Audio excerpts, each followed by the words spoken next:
Happy Halloween and happy Bitcoin white paper day today. Today is October 31st, 2023. Today's a big day. It's the 15th year anniversary of the Bitcoin white paper. I've been telling you guys to read this for a while, and I'm going to put my money where my mouth is. I'm going to go ahead and read this out loud. So go ahead and go to Google, pull this up, and we'll read it together. All right. Page 1, Bitcoin, a peer-to-peer electronic cash system. Satoshi Nakamoto. Satoshin@gmex.com, www.bitcoin.org. Abstract. A purely peer-to-peer version of electronic cash would allow online payments to be sent directly from one party to another without going through a financial institution. Digital signatures provide part of the solution, but the main benefits are lost if a trusted third party is still required to prevent double spending. We propose a solution to the double spending problem using a peer-to-peer network. The network timestamps transact by hashing them into an ongoing chain of hash-based proof of work, forming a record that cannot be changed without redoing the proof of work. The longest chain not only serves as proof of the sequence of events witnessed, but proof that it came from the largest pool of CPU power. As long as a majority of CPU power is controlled by nodes that are not cooperating to attack the network, they'll generate the longest chain and outpace attackers. The network itself requires minimal structure. Messages are broadcast on a best effort basis, and nodes can leave and rejoin the network at will, accepting the longest proof of work chain as proof of what happened while they were gone. Introduction. Commerce on the internet has come to rely almost exclusively on financial institutions serving as trusted third parties to process electronic payments. While the system works well enough for most transactions, it still suffers from the inherent weaknesses of the trusted-based model. Completely non-reversible transactions are not really possible since financial institutions cannot avoid mediating disputes. The cost of mediation increases transaction costs, limiting the minimum practical transaction size and cutting off the possibility for small, casual transactions. And there is a broader cost in the loss of ability to make non-reversible payments for non-reversible services. With the possibility of reversal, the need for trust spreads. Merchants must be wary of their customers, hassling them for more information than they would otherwise need. A certain percentage of fraud is accepted as unavoidable. These costs and payment uncertainties can be avoided in person by using physical currency, but no mechanism exists to make payments over a communications channel without a trusted party. What is needed is an electronic payment system based on cryptographic proof instead of trust, allowing any two willing parties to transact directly with each other without the need for a trusted third party. Transactions that are computationally impractical to reverse will protect sellers from fraud, and routine escrows mechanisms could easily be implemented to protect buyers. In this paper, we propose a solution to the double spending problem using a peer-to-peer distributed timestamp server to generate computational proof of the chronological order of transactions. The system is secure as long as honest nodes collectively control more CPU power than any cooperating group of attacker nodes. Page 2. Number 2, transactions. We define an electronic coin as a chain of digital signatures. Each owner transfers the coin to the next. We define an electronic coin as a chain of digital signatures. Each owner transfers the coin to the next by digitally signing a hash of the previous transaction and the public key of the next owner and adding these to the end of the coin. A payee can verify the signatures to verify the chain of ownership. And there's the example how they do that. The hash, private keys, and everything else. It has different owners. The problem, of course, is the payee can't verify that one of the owners did not double spend the coin.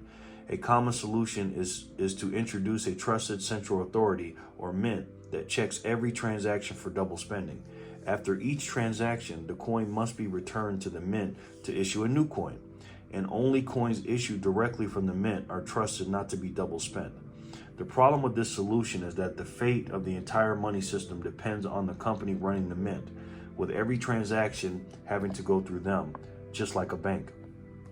We need a way for the payee to know that the previous owners did not sign any earlier transactions. For our purposes, the earliest transaction is the one that counts, so we don't care about later attempts to double spend. The only way to confirm the absence of a transaction is to be aware of all transactions. In the mint-based model, the mint was aware of all transactions and decided which arrived first. To accomplish this without a trusted party, transactions must be publicly announced, C1, and we need a system for participants to agree on a single history of the order in which they were received. The payee needs proof that at the time of each transaction, the majority of nodes agreed it was the first received. Number 3, timestamp server. The solution we propose begins with a timestamp server. A timestamp server works by taking a hash of a block of items to be timestamped and widely publishing the hash, such as in a newspaper or a Usenet post 2/5. The timestamp proves that the idea must have existed at the time, obviously in order to get into the hash. Each timestamp includes the previous timestamp in its hash, forming a chain with each additional timestamp reinforcing the ones before it. And then they show the example. Page 3. Number 4, proof of work. To implement a distributed timestamp server on a peer-to-peer basis, we will need to use a proof of work system similar to Adam Back's Hashcash 6, rather than newspaper or Usenet post. The proof of work involves scanning for a value that, when hashed, such as with SHA-256, the hash begins with a number of 0 bits. The average work required is exponential in the number of 0 bits required and can be verified by executing a single hash. For our timestamp network, we implement the proof of work by incrementing a nuance or nonce in the block until a value is found that gives the block's hash the required 0 bits. Once the CPU effort has been expended to make it satisfy the proof of work, the block cannot be changed without redoing the work. As later blocks are chained after it, the work to change the block would include redoing all the blocks after it. And they show the example. The proof of work also solves the problem of determining representation in majority decision making. If the majority were based on the IP address 1 vote, it could be subverted by anyone able to allocate many IPs. Proof of work is essentially 1 CPU, 1 vote. The majority decision is represented by the longest chain, which has the greatest proof of work effort invested in it. If a majority of CPU power is controlled by honest nodes, the honest chain will grow the fastest and outpace the competing chains. To modify a pass block, an attacker would have to redo the proof of work of the block and all blocks after it, and then catch up with and surpass the work of the honest nodes. We will show later that the probability of a slower attack catching up diminishes exponentially as subsequent blocks are added. To compensate for increasing hardware speed and varying interest in running nodes over time, the proof of work difficulty is determined by a moving average targeting an average number of blocks per hour. If they're generated too fast, the difficulty increases. Number 5, network. The steps to run the network are as follows. 1, new transactions are broadcast to all nodes. 2, each node collects new transactions into a block. 3, each node works on finding a difficult proof of work for its block. 4, when a node finds a proof of work, it broadcasts the block to all nodes. 5, nodes accept the block only if all transactions in it are valid and not already spent. 6, Nodes express their acceptance of the block by working on creating the next block in the chain, using the hash of the accepted block as the previous hash. Nodes always consider the longest chain to be the correct one, and will keep working on extending it. If two nodes broadcast different versions of the next block simultaneously, some nodes may receive one or the other first. In that case, they work on the first one they received, but save the other branch in case it becomes longer. The tie will be broken when the next proof of work is found and one branch becomes longer. The nodes that were working on the other branch will then switch to the longer one. Page 4. New transaction broadcasts do not necessarily need to reach all nodes. As long as they reach many nodes, they will get into a block before long. Block broadcasts are also tolerant of dropped messages. If a node does not receive a block, it will request it when it receives the next block and realize it missed one. Number 6, incentive. By convention, the first transaction in a block is a special transaction that starts a new coin owned by the creator of the block. This adds an incentive for nodes to support the network and provides a way to initially distribute coins into circulation since there is no central authority to issue them. The steady addition of a constant amount of new coins is analogous to gold miners expanding resources to add gold to circulation. In our case, it is CPU time and electricity that is expanded. So it's kind of like comparing to gold mining. The incentive can also be funded with transaction fees. If the output value of a transaction is less than its input value, the difference is a transaction fee that is added to the incentive value of the block containing the transaction. Once a predetermined number of coins have entered circulation, the incentive can transition entirely to transact fees and be completely inflation-free.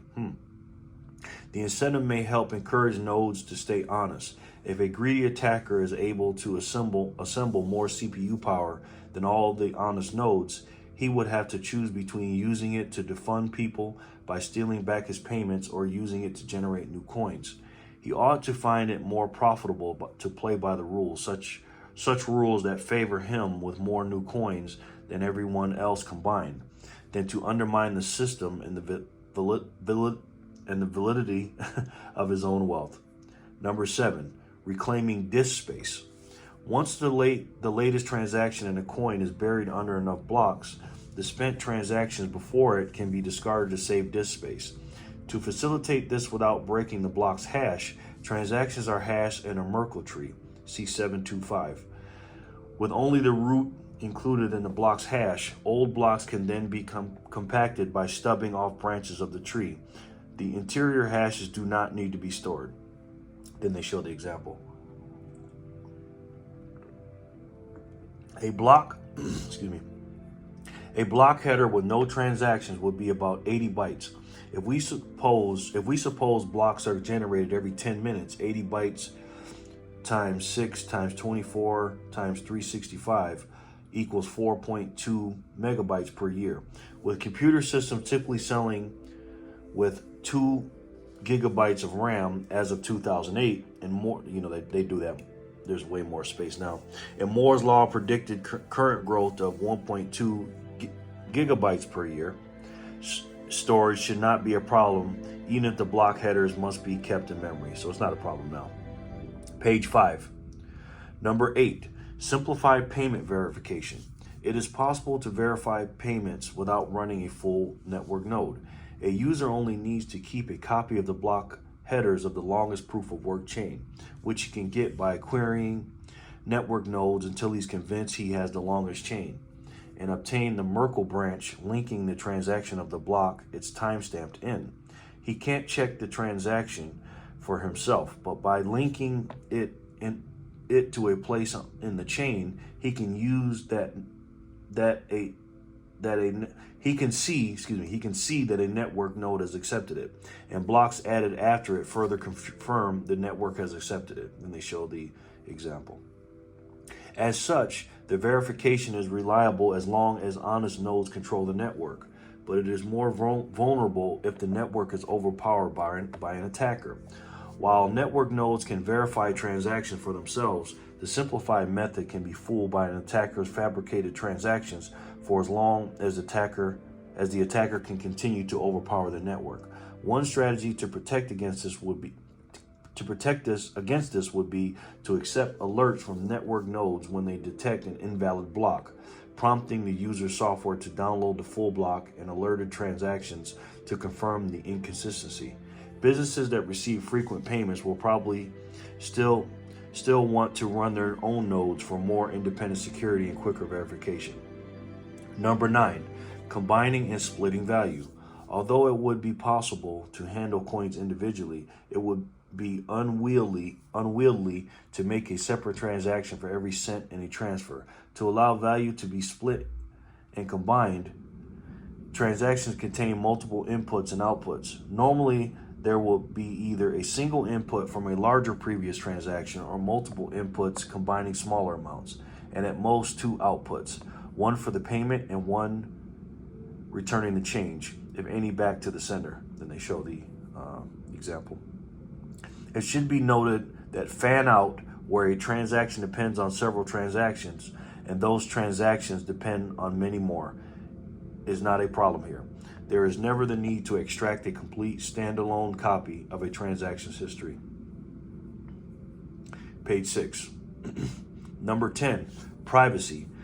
The traditional banking model achieves a level of privacy by limiting access to information to the parties involved and the trusted third party. The necessity to announce all transactions publicly precludes this method, but privacy can still be maintained by breaking the flow of information in another place. By keeping public keys anonymous, that's the key, keeping the keys anonymous. The public can see that someone is sending an amount to someone else, but without information linking the transaction to anyone. Sorry guys, I'm reading that wrong. Okay. This is similar to the level of information released by stock exchanges, where the time and size of individual trades, the quote-unquote tape, is made public, but without telling who the parties were. And they show the example. As an additional firewall, a new key pair should be used for each transaction to keep them from being linked to a common owner. Some linking is still unavoidable with multi-input transactions, which necessarily reveal that their inputs were owned by the same owner. The risk is that if the owner of a key is revealed, linking could reveal other transactions that belong to the same owner. In other words, they're saying, try to keep it private and stuff like that when you're making transactions. Number 11, calculations. We consider the scenario of an attacker trying to generate an alternate chain faster than the honest chain. Even if this is accomplished, it does not throw the system open to arbitrary changes, such as creating value out of thin air or taking money that never belonged to the attacker. Nodes are not going to accept an invalid transaction as payment, and honest nodes will never accept a block containing them. An attacker can only try to change one of his own transactions to back money he recently spent. The race between the honest chain and an attacker chain can be characterized as a binomial random walk. The success event is the honest chain being extended by 1 block, increasing its lead by +1, and the failure event is the attacker's chain being extended by 1 block, reducing the gap by -1. The probability of an attacker catching up from a given deficit is analogous to a gambler's ruin problem. Suppose a gambler with unlimited credit starts at a deficit and plays potentially an infinite number of trials to try to reach break even. We can calculate the probability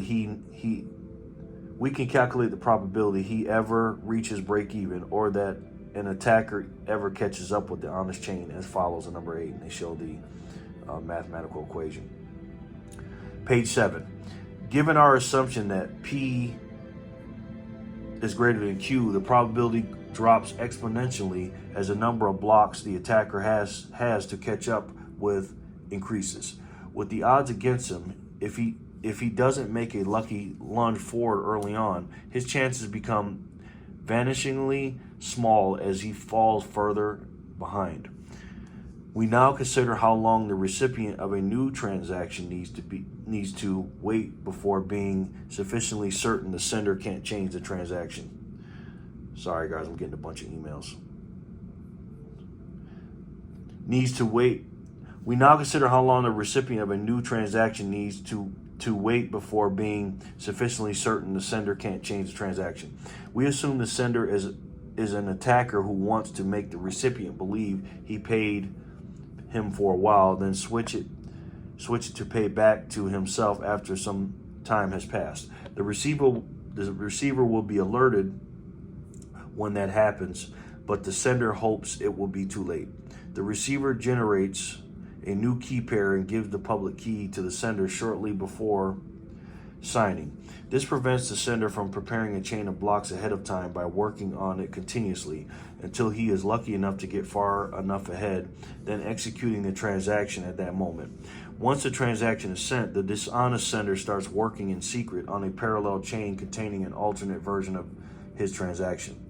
The recipient waits until the transaction has been added to a block and Z blocks have been linked after it. He doesn't know the exact amount of progress the attacker has made, but assuming the honest blocks took the average expected time per block, the attacker's potential progress will be a Poisson distribution with expected value. Then they show the equation. To get the probability of the attacker could still catch up now, we multiply the Poisson density for each amount of progress he could have made by the probability he could catch up from that point. Then they show the equation. Rearranging to avoid summing the infinite tail distribution, another equation. Converting to C code. Then they show the codes. Page 8. Running some results, we can see the probability drop off exponentially with Z. And then they show the computational situations. Solving for P less than 0.1%. And they show the equation. Number 12, conclusion. We're on page 8, by the way, if I haven't said that.